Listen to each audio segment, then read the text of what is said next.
மகா பெரியவா.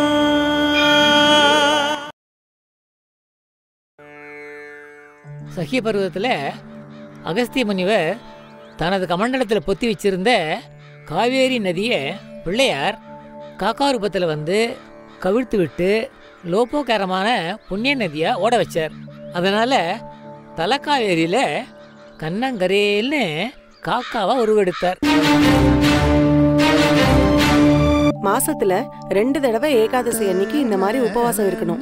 What is Ekadashi and what is உபவாசம்? காகம் தனக்கு உணவு கிடைக்கும் போது மற்ற காகங்களை சத்தமா கத்தி கூப்பிடும். வேற எந்த உயிரினத்திலையும் இந்த மாதிரியான குணமோ சுபாவமோ இருக்கிறது இல்லை இல்லையா?